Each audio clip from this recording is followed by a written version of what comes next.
Hello, what's up guys? Welcome sa ating channel. Yan, by the way, I'm Ron and welcome sa Ron TV Adventure and Ron Fishing TV Facebook page. Yan. So, guys, ngayon is gumawa ako ng fishing pang trolling ko po. Ayan, ito po. Ito po yung original niya. Yan, ito po yung brand niya. Sa Shopee ko lang to nabili. Hinjia. So, mahal masyado yung Rapala pero I wish na makakabili ako ng Rapala. Tapos, ang ginawa ko guys, ito kasi dalawa to sila eh. Ginawa ko siyang isang single hook. Ayan. Ayan po. Tapos nilagyan ko siya ng wire. Ayan. Tapos ito yung clip niya. Tapos yung sa dulo. Ayan. Swivel. Just in case na makagat man siya dito sa sa bandang braid, hindi agad-agad mapuputol. So refill test natin to this week. So abangan nyo na lang sa next vlog ko mga lods. Yan.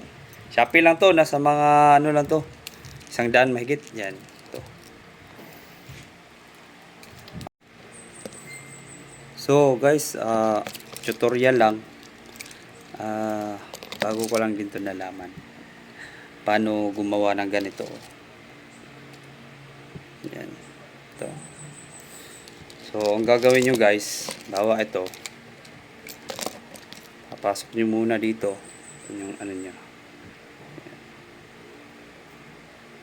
Pasok. Tapos pasok nyo dito. Ayan o. Pasok. Tinanggal ko yung nito guys, yung split ring, dinirekta ko na.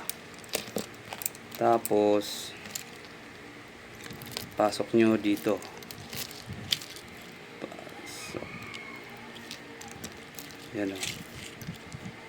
Yan siya o. Yan.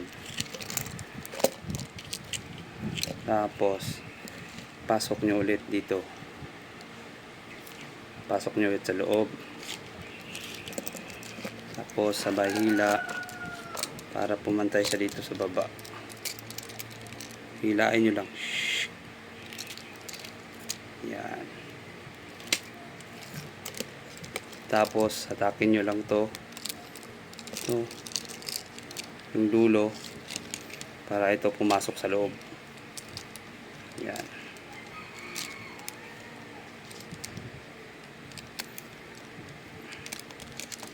Tapos hatak ulit hanggang sa umiksi siya ng umiksi. Hanggang sa umiksi siya. Ayan. Tapos putulin nyo dito. Iksian nyo pa to guys ha. Ayan. Iksian natin. Ayan. Depende sa inyo kung gaano iksi yung gustuhin nyo. Tapos putulin nyo dito sa dulo. Tapos ito pwede nyo pa tong ipasok hanggang sa lumiit siya. Tapos kung wala kayo pang pressing, ito yung ginagamit ko, plies lang oh. Tapos press nyo ng ganito. Pak! Tapos ito na yung kakalabasan guys. Yan.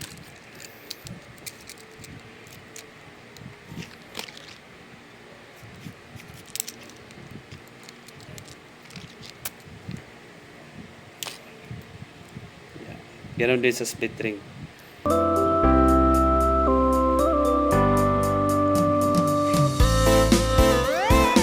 Okay.